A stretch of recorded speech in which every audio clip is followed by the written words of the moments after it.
In today's episode, we're talking about Reg A and Reg CF funding options.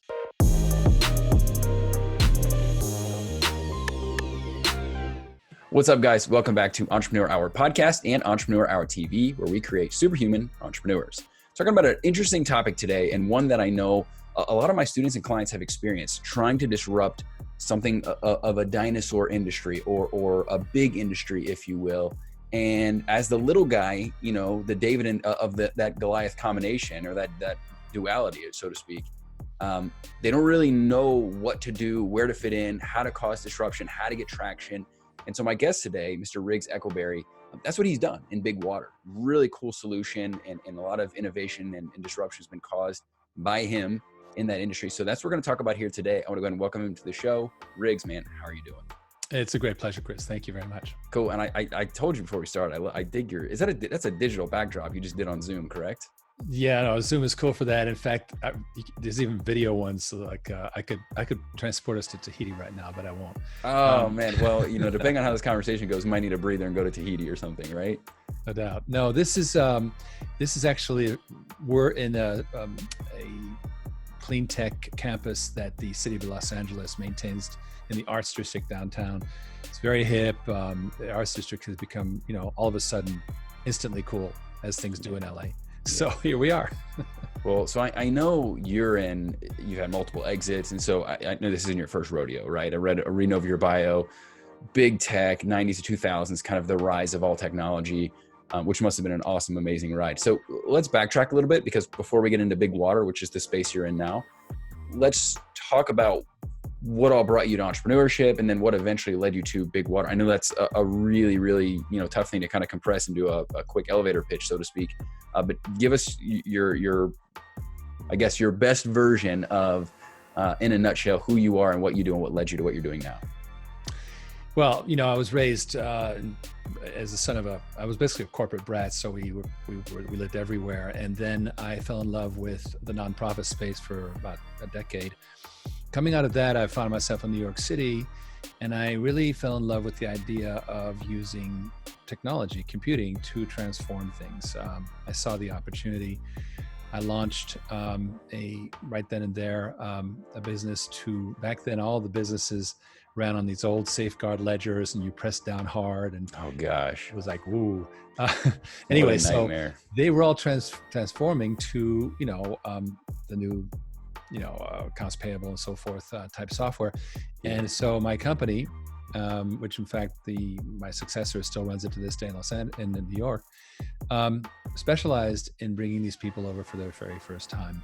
And following that, you know, I had a number of adventures, which I could tell by the fire if you had the time. But I'll fast forward to the early 90s, where I found myself in Los Angeles at the dawn of the .com. That's when, you know, we still had things like Trumpet, you know, these weird utilities, pre-World Wide Web. And it was really, you know, what was the sense in this? It didn't make much sense, but then as we know, it exploded. And I saw that, I remember the revelation of running an early version of the browser, and the fact that one click would take you to London, another click would take you to New York. It was all right there on your screen. It was unheard of, right? It's crazy. I was like, it was a revelation. And so today we take it for granted. Totally. And what I realized was that computing had moved from data processing to communication. That was a whole new phase of computing that had not been played with before. And I got involved very quickly with an early player in the internet that spawned many players like WebEx, and then moved on from that to a number of other, as you say, exits. But prior to 2000, it was very hectic. People were just kind of like throwing stuff together.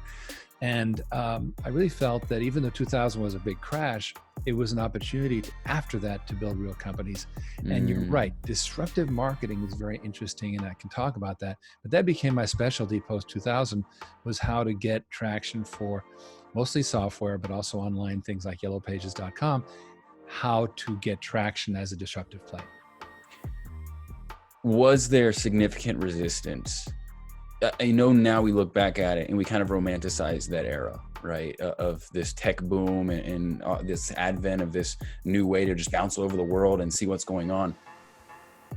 as far as the business world was concerned and the ways that people did business, did everybody just inherently see the opportunity, or was there pushback and resistance to embracing it and potentially even kind of, going against it in a sense to kind of keep it under wraps or kind of cut its legs out from under it?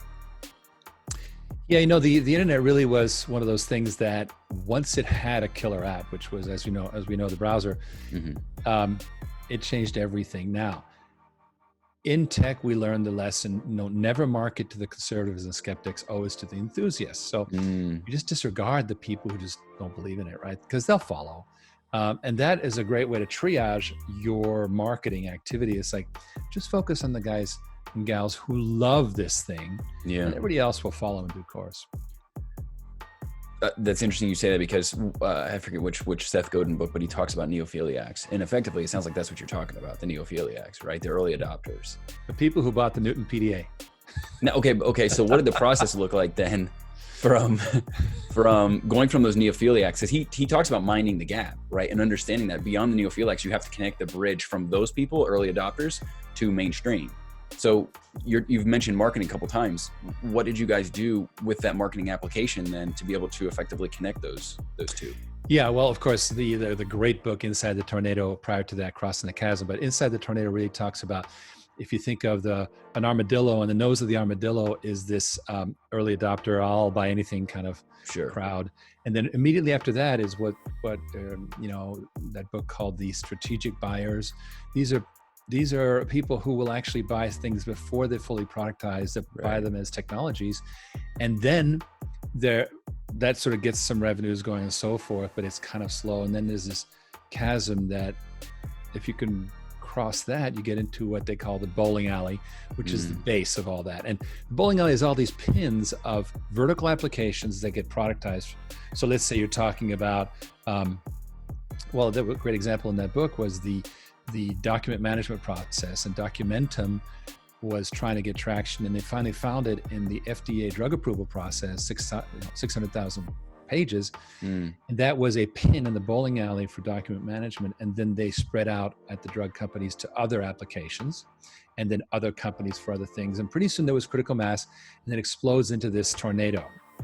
And the tornado of adoption is totally different, because at that point, it's about everybody, you're going to get that? Yeah, I'm going to get that. Okay, we're getting it, right? Yeah. Doesn't even care if it works. And that was, the great example was Oracle, which when I encountered it in the late 80s, we knew that it actually didn't work, right? But the one that did work was Ingress, and another one Informix, a bunch of really great database managers, but they all died because Oracle just went for market share, and everybody was like, well, it doesn't work, but everybody else is getting it, so it's going to work. So there's different phases. And after the tornado, of course, it flattens out into the usual product iterations, and then back to the conservatives and the late skeptics. And then by then, it's about 30 years later, and the people are going, what? LaserJet printers? Who knew? Right. So that's kind of that. But the point I'm making is that a company or a startup has to change it, the way it looks, its character, its personality, based on where they are at in that armadillo, right? The first right off the bat thing is like, whoa, it's super cool, and it probably works, maybe not, I don't know. And then, onward from there. And I think if you take it that way, you can break the back of the disruption challenge, because the thing about disruption is it's massive, but it's really hard at the same time, right? How do you get it, right? Yeah. Elon Musk is the guy who got it amazingly well, but it took years, right? Yeah, it's really hard when you talk about people that have really strong internal cues, built-in habits.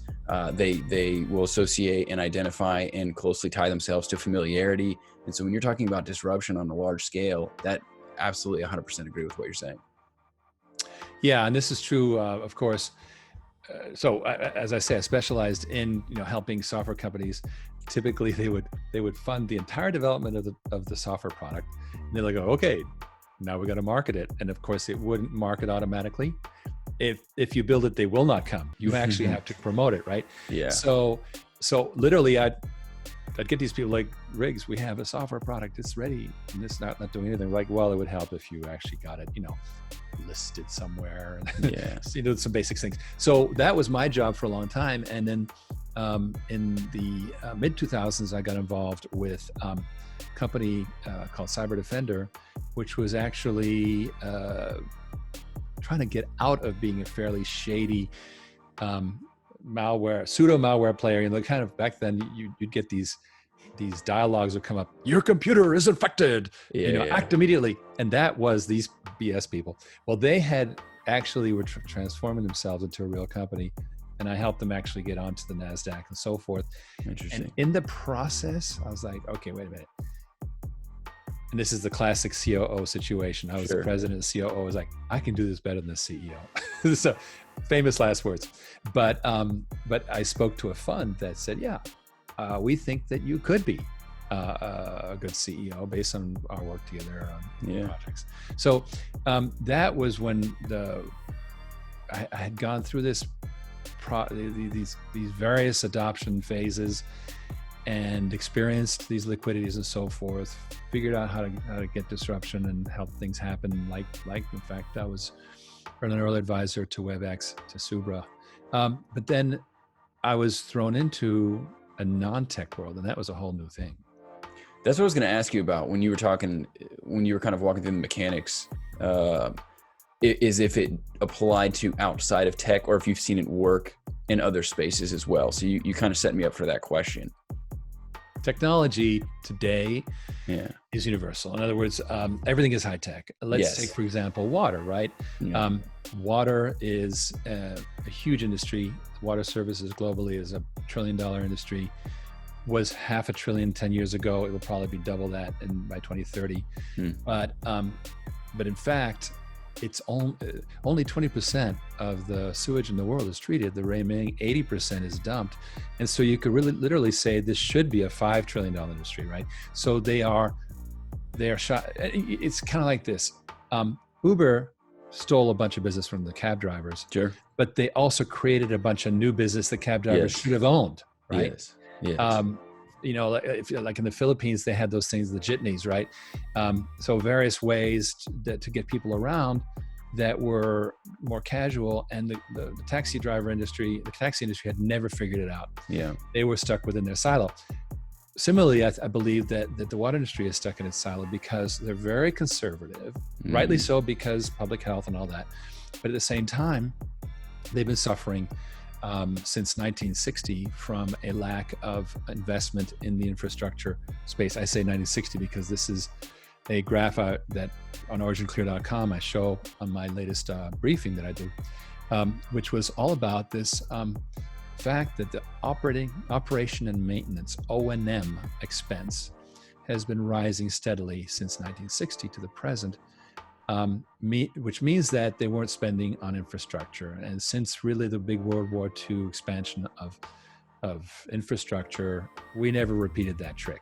There are a number of reasons, I won't get into it, but as a result, the water industry is A, very conservative, B, underfunded to really do the job right, and C, they, I think, are complacent, right? So that sets the stage for disruption in the water industry. Now, the problem is that early on, Origin Clear was like, well, we got a new technology, we're going to put it, nose of the armadillo and so forth. But the problem is that these strategic adopters for this cool technology we still have to this day have to be really, really good. And in the water industry, it takes 12 to 15 years to get technology adoption. So that technology life cycle is almost flat. It's not a big tornado, right? So how do you break that? How do you break, and this is true, I think, of a lot of legacy industries, not just water. When you get out of Silicon Valley, where they're accustomed to these winner-take-all type situations, and the tech life cycles go up like that. The armadillo kind of goes to the next one, next one, next one, next one, and they're cannibalizing each other. Here, these legacy industries, of which there are many still, that have not been transformed, water behaves like that because why change? Now, impetus for change, there's a lot of them. The first one, the most important one that's going on, is what I call water autonomy. And this is where we found our breakthrough, right?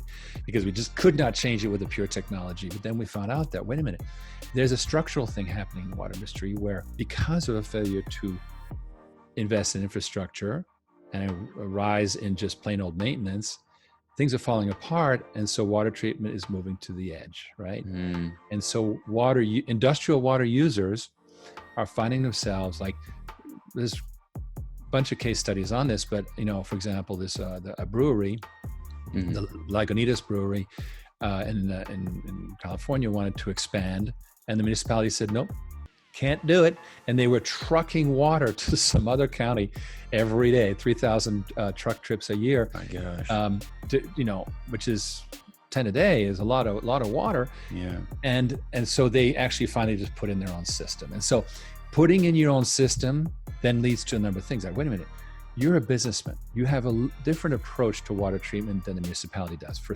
starters, you want to get benefits. So right away, reuse becomes a fact. Breweries, for example, use a lot of water. And so they start reusing that water is very, very important. And even though it's funky water, it's a single kind of contamination, which is pretty easy, meaning brewery dregs, right? Okay, so now the brewery is doing its own thing. It can reuse the water, if only for wash downs and so forth. They can still reuse 50% of their water. And so now in California especially, water is expensive. So they're making out in a way that the municipality would have not. Secondly, they want instant solutions. Like, you know what? I'm not in the water business. I'm in the brewery business. So give me something that's in a box, shows up, somebody plugs it in, it's managed remotely, and that gives opportunity for all kinds of technology. And that's why 2018, we acquired a product line that is all about modular water systems, prefabricated, drop in place, manage them remotely, and so forth. So on the product side, we were set. Interesting. Right? Now that's all very interesting, but the second big factor, which is happening right now, is that we're seeing a massive economic disruption from this coronavirus. I don't think people have realized how bad it's going to be. It's going to be beyond humongous. Yeah. And the illness itself, it's bad, but it's a bad flu. But it's causing lockdowns, right? So you get a whole northern Italy goes on lockdown. Oh, wait a minute, what about all the industries? So there's going to be this, it's already happening, but there's this huge domino effect. And I think that water is going to be affected tremendously because capital projects get put on hold, which is going to worsen the situation, right? And lead to more maintenance and more water autonomy. And we're going to end up with a lot of distributed water. And that's where I think, strangely enough, the disruption of the virus, in a way, is the killer app that will enable us to change things in water, because they'll have to. When you talked about complacency, and honestly, when I saw your information come through and I was reviewing you and what you guys do, one of the first things that came to mind was Flint, Michigan, right? I think that's a pretty well publicized incident that as far as I understand, is still an ongoing problem. Is the reason that we have situations like that, like it's almost unfathomable that would happen in the United States in 2020, or at that time it was 2018, 2019. Is that part of the complacency? Is that part of a broken system? Where do you guys come in that equation to prevent something like that from ever happening again? Like, why is that actually still happening, and why can't we fix that problem seemingly? Well, it's a budgetary issue. Flint went broke, went bankrupt, and then the receiver, there was an administrator appointed, and they got into cost cutting, and they saved one line, which is a $500 a day line, which is the anti-corrosion chemicals budget line. They redlined that out. Boom, multi-billion-dollar problem. But Flint is a special case, even though there's a lot of lead problems. For example, you know who's worse than Flint? South Bend, right? Really? Mayor Pete, his own town, has probably 7 times the lead contamination that Flint does, because of all the industry that mostly is left by now. But a more workable example is Fort Lauderdale. Okay. Fort Lauderdale is suffering right now. You hear it every day. Broken sewer lines, right? Their sewer mains are breaking. And in addition, they know that water is rising. And so the Miami-Dade county area has 100,000 septic tanks, and they're all being drowned out, right? Which is resulting in nasty stuff ending up on people's lawns. Not a pretty sight.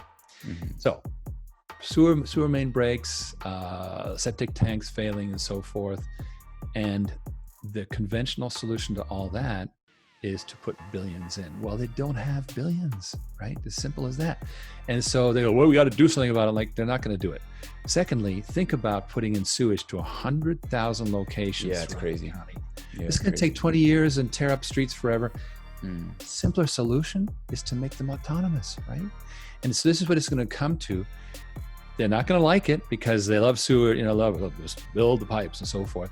But the better thing is, and we've been very successful putting what's called black water reflush systems, where the black water is reused not for potable, but for things like water in the lawns, and it creates autonomous homes, businesses, industries, agriculture, etc. So what we are seeing right now is a continuing breakdown of infrastructure, and also new challenges. Climate change, for example. Sure. Miami-Dade is dealing with climate change, and that's why all these septics are a problem. Sure. That's going to become a bigger and bigger issue in all the coastal cities in America because the water rises, and when the table rises, then things break. The point I'm making is there's new challenges with the old stuff not being maintained, and now the new stuff coming in. There's no budget for that either. There's no choice. I like to say that in California, we're not going to get a high-speed train. We'll get the self-driving car. Why? The self-driving car is cheap. We already have freeways, right? The infrastructure is built. And so what is the infrastructure that's built in water that we can fall back on? Well, it's the business itself. It's their basement, it's their backyard, whatever. And so the businesses doing their own treatment is, I think, a mega trend.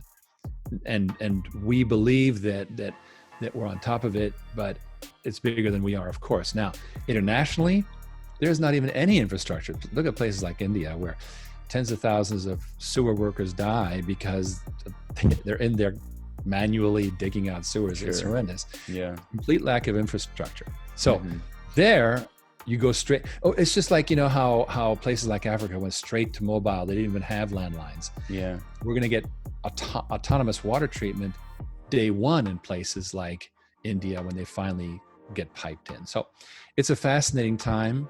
And that's through rainwater collection. How you guys operate? How does that work? Rainwater collection is a separate agenda. First of all, of course, it has to be approved by the local municipality. And yeah, that's what I was thinking. This would be a problem with municipalities and regulatory compliance measures and stuff like that. It was illegal in LA until very recently, and they've allowed some pilot plants. But you can't dig a well in Los Angeles legally. You're not allowed to. It's not your water. It's not your really. That's the old Chinatown story, right? It's like Mulholland, the whole dynasty was built on water control. But and we could have a fun talk all about that. I'm sure. Right. But the fact is rainwater collection is a piece of the puzzle.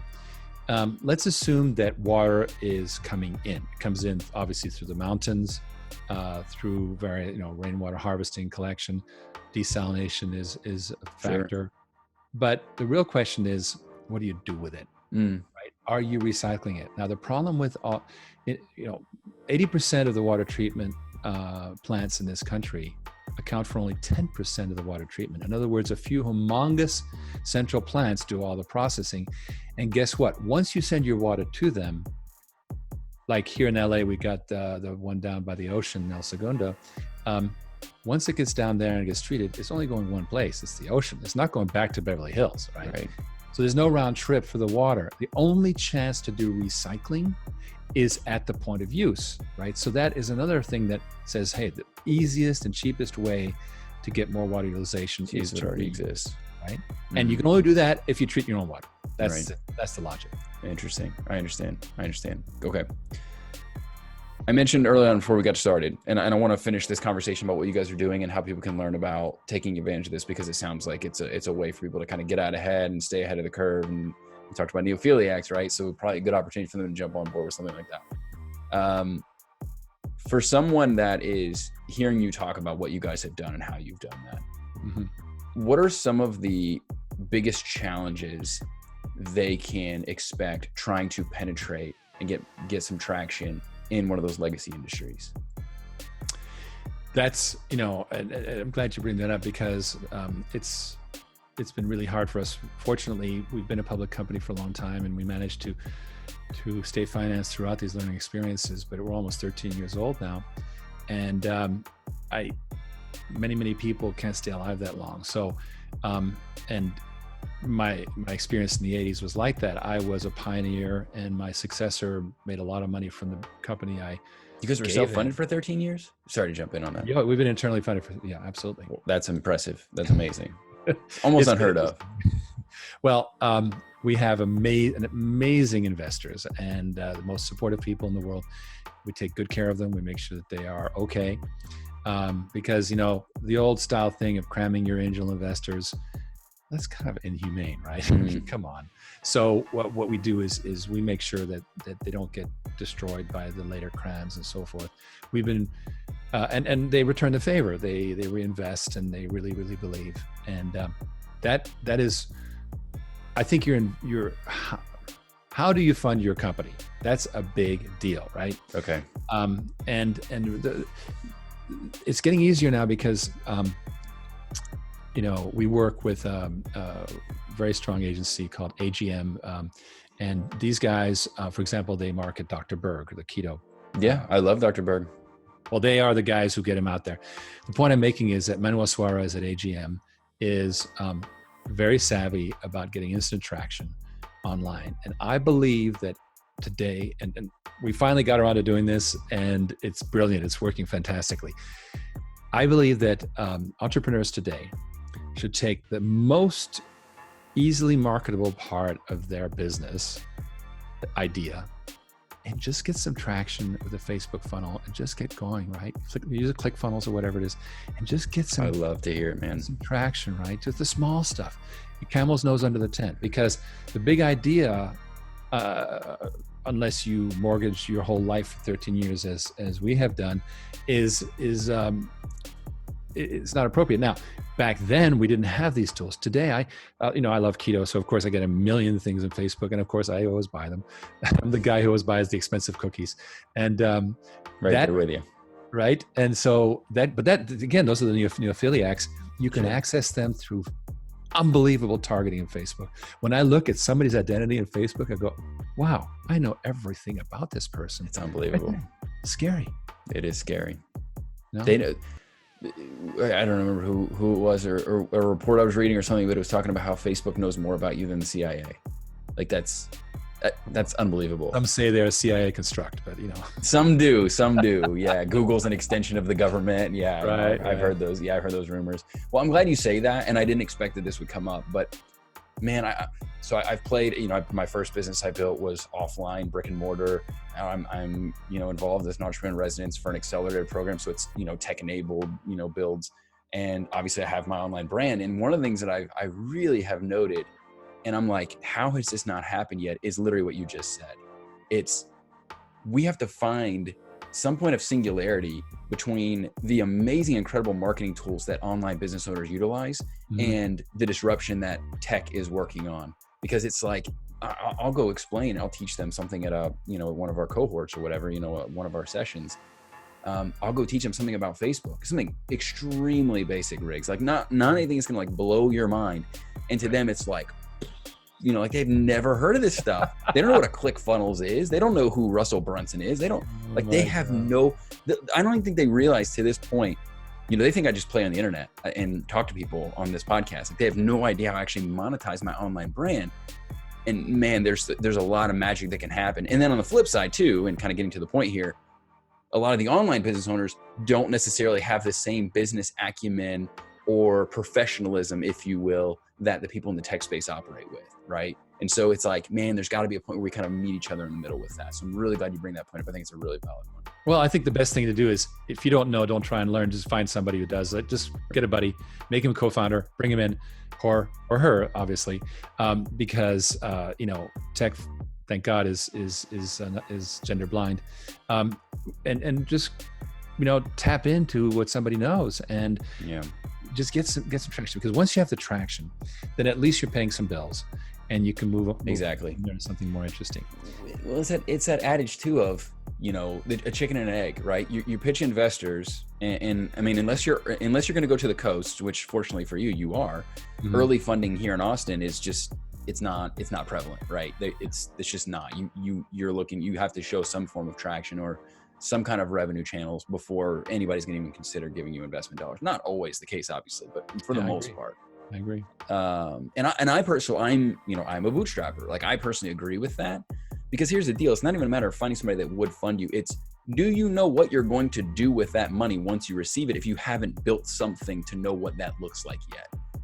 And if you're a first-time founder, I think that's even more so the case, right? And so what you're talking about, I tell people this. I'm like, look, go build a damn email list. Get 500 people pre-orders, say they're interested in what you're doing, take that to an investor and say, hey, here's the deal. We've got 500 people, right? But again, what's that going to cost you running Facebook ads? I mean, you could get clicks for 14 cents on Facebook, so it's unbelievable how fast you could do that. If you have something that's like what you're doing, which is tremendously impactful, there's people that want to support that. It's easy to target those people.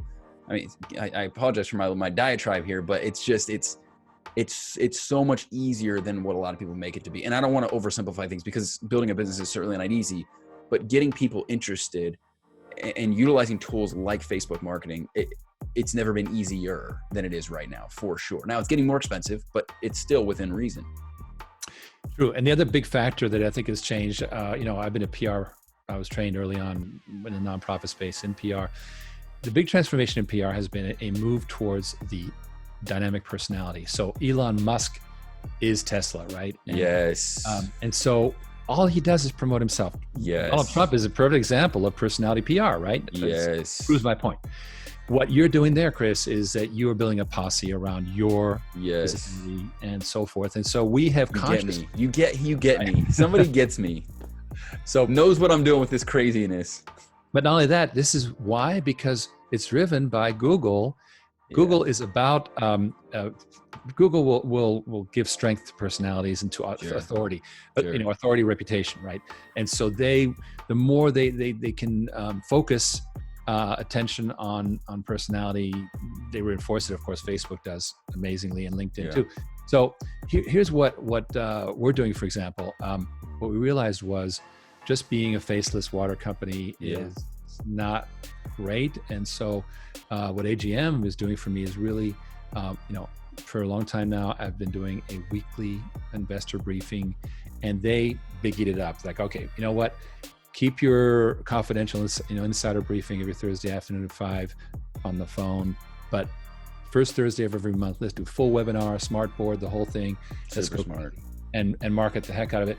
And so what that's doing is creating, first of all, a lot of awareness. And the primary purpose of AGM is not to sell product, because we're doing fine on that score. It's really to bring. You talk about how can people play.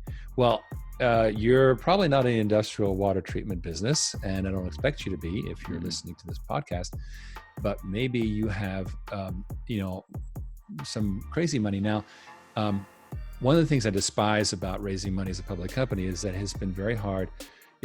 It's very unfair, I think, that only accredited investors can invest in a company, right? Supposedly is to keep the widows and orphans from being taken advantage of. But it also means that a lot of people who are interested in investing a small amount of money in a company can only do it on the open market. Right. Fortunately, the Jobs Act of 2013 changed all that. And yeah. I'll have these Regulation A, unaccredited offerings. And so what we're doing now is we're saying, and we're in the very last stages of getting approval from the SEC on this, complementing our existing, if you're an accredited investor, we'll take good care of you.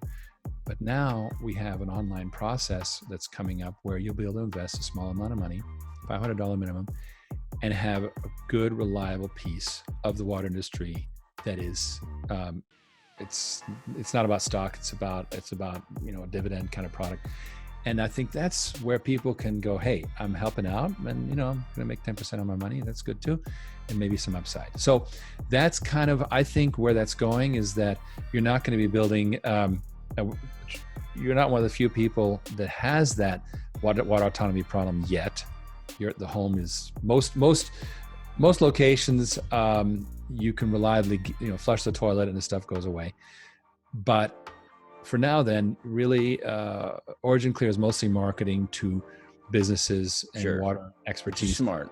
Which is not your audience. I mean, let's be frank. Maybe 1 out of 1,000 in your audience is in the water industry, but they will be able to participate in the near future in an unaccredited offering. That'll be a lot of fun. And what they should do is simply go to originclear.com/CEO. There's a sign up for the briefing that I do, and you can either hear my confidential one every Thursday afternoon, or the big one on the first Thursday of every month. Either way, I'd love to have your listeners jump on in. Sure. Do you run things like that? Do you run those like a Kickstarter campaign, or are you not familiar with how Kickstarter? I mean, I know you know what it is. Very familiar with that. But what basically the Jobs Act was a way to take the Kickstarter concept and enshrine it in stock and equity, right? And so, unlike Kickstarter, you're not buying a product, although we can always have a giveaway or whatever. That's just a bell and whistle.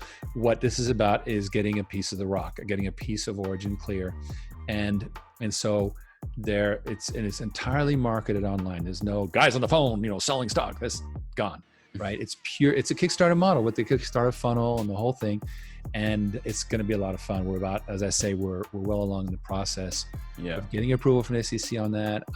And look at Grant Cardone. He built $1 billion fund using unaccredited investor, the Regulation A model that we're talking about. That's crazy.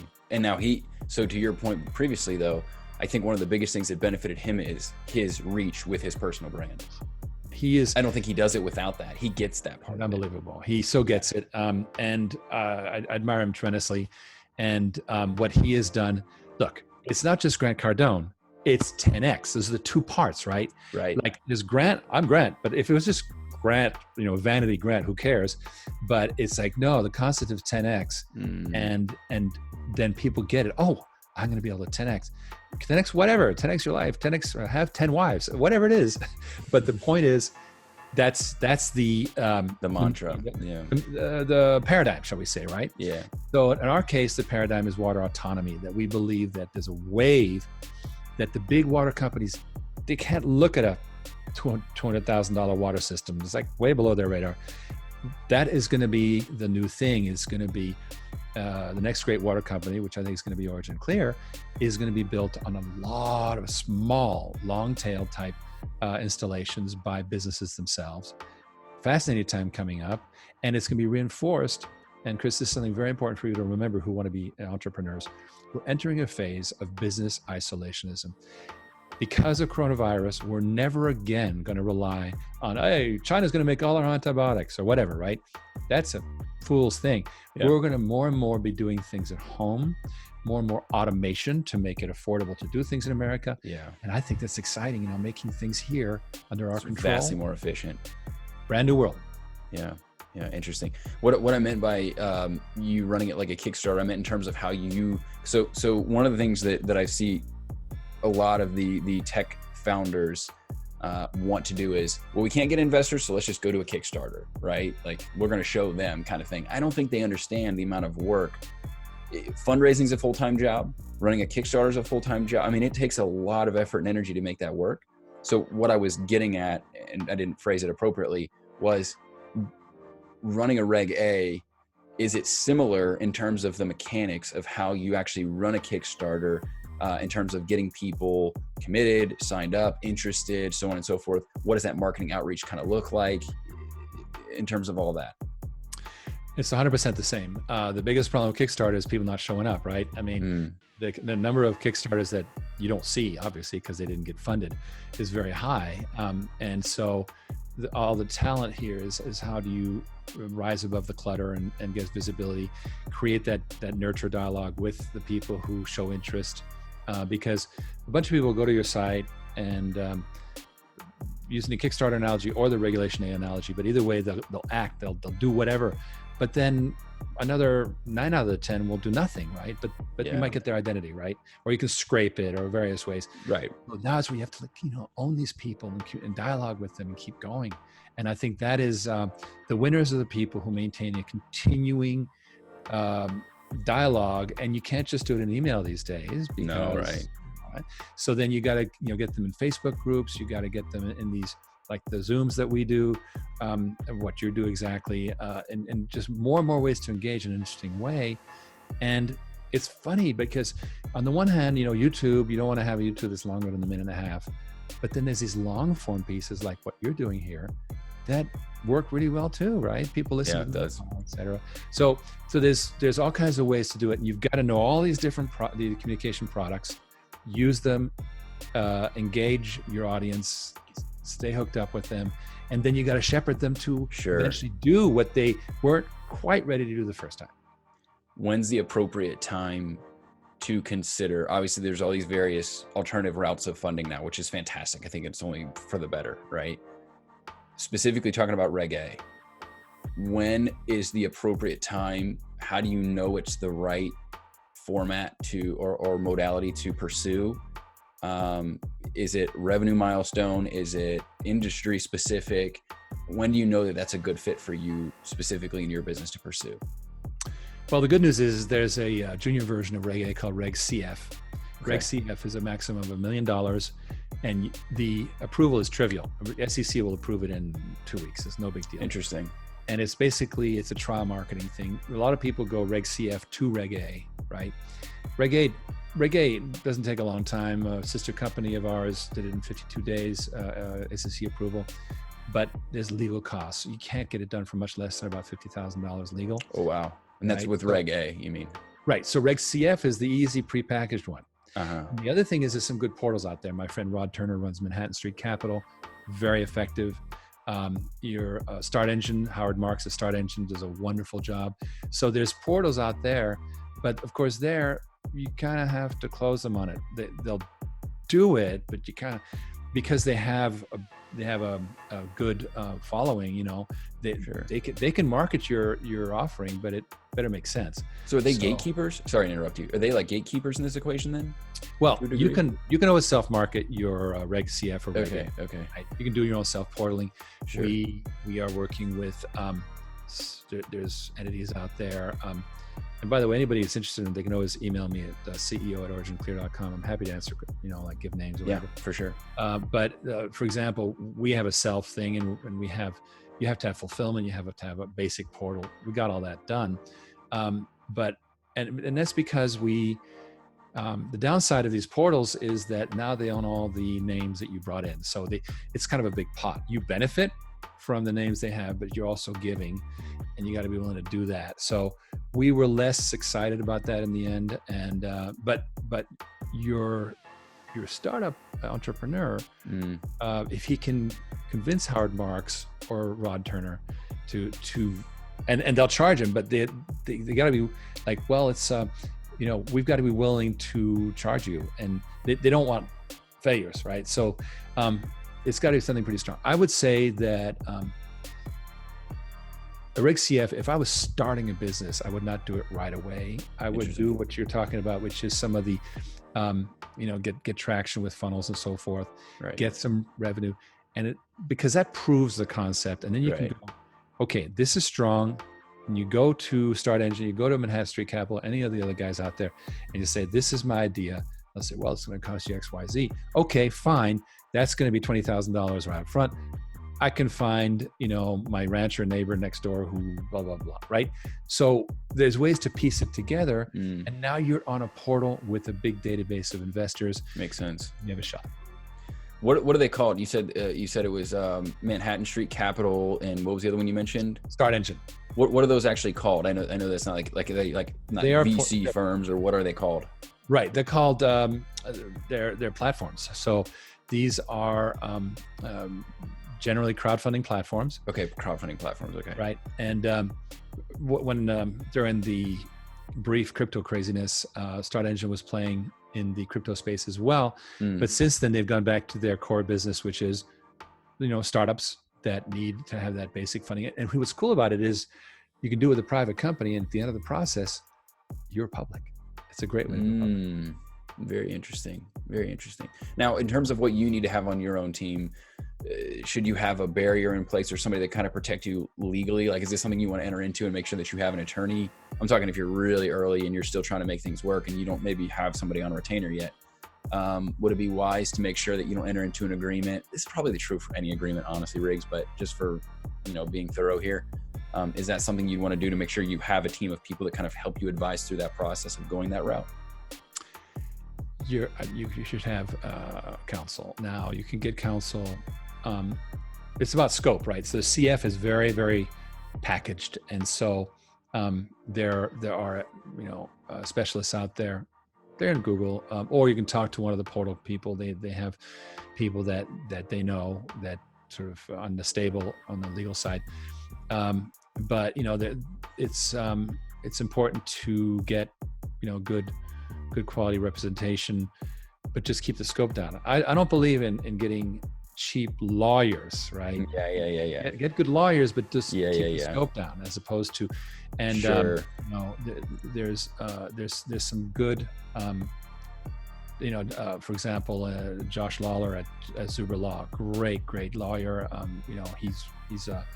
He's involved with our crypto water chain. Cool.